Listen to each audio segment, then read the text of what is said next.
মৃত্যু আসার আগেই আপনার পরিবারকে যেসব বিষয়ে ওসিয়ত করে যাবেন। 1. আমার মৃত্যুর সংবাদ শুনলে ইন্না লিল্লাহি ওয়া ইন্না ইলাইহি রাজিউন পড়বেন। 2. আমার মৃত্যুকে অকাল মৃত্যু বলবেন না, কারণ আমি আমার নির্ধারিত রিজিক ভোগ করে ফেলেছি। 3. আমাকে নিয়ে বিলাপ মাতব করবেন না, জোরে জোরে কান্নাকাটি করবেন না, কারণ এটা সুন্নাহ বিরোধী কাজ এবং রাসূল সাল্লাল্লাহু আলাইহি সাল্লামের কর্তৃক নিষিদ্ধ কাজ। 4. আমার মৃত্যুতে 40 কুলখানি মিলাদ করবেন না, কারণ এটা স্পষ্ট বেদাত। 5. যারা আমার মৃত্যুর সংবাদ শুনবেন তারা অবশ্যই আমার জানাজায় অংশগ্রহণ করার চেষ্টা করবেন। 6. আমার লাশ মাহরাম ছাড়া অন্য কাউকে দেখাবেন না। 7. আমার লাশকে সুন্দরভাবে বিশ্বস্ত মানুষ দ্বারা গোসল করানোর ব্যবস্থা করবেন। 8. লাশ দাফনে ইসলামিক রীতিনীতি অবলম্বন করবেন, সমাজের নয়। 9. আমাকে কবরস্থ করার পর কিছুক্ষণ সেখানেই থাকবেন আর পড়বেন আল্লাহুম্মা সাব্বিতহু, আল্লাহুম্মা সাব্বিতহু। আমার কবরের আযাব লাঘবের জন্য এবং মুনকার নাকিরের প্রশ্নের উত্তর যেন দিতে পারি সেই দোয়া করবেন, আল্লাহুম্মা সাব্বিতহু আলাল ঈমান।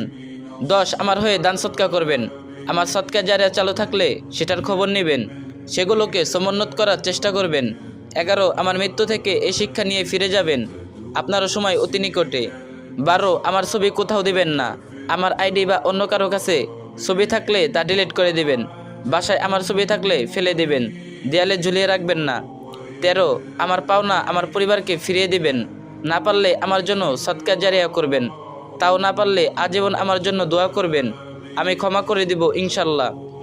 14. আপনি আমার কাছে কিছু পেয়ে থাকলে আমার জীবিত অবস্থায় আমার কাছে চেয়ে নেবেন, আর যদি মরে যাই পরিবারের কাছে চাইবেন।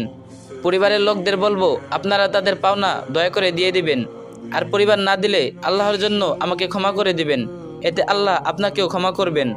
15. আমার জন্য বেশি বেশি দোয়া করবেন, আমার নামে গীবত করবেন না, কারণ আমি আল্লাহর স্থানে পৌঁছে গেছি। আল্লাহর কাছে আকুলতা, আল্লাহ যেন আমাদের ইমানের সহিত কালিমা উচ্চারণের মাধ্যমে শহীদে মৃত্যু দান করেন, আমিন। এই ভিডিওটি আরেকজনের সাথে শেয়ার করে মৃত্যুর কথা স্মরণ করিয়ে দেন, আর যে যত পারেন কপি লিঙ্ক করে দিন। ترابي وأعجب من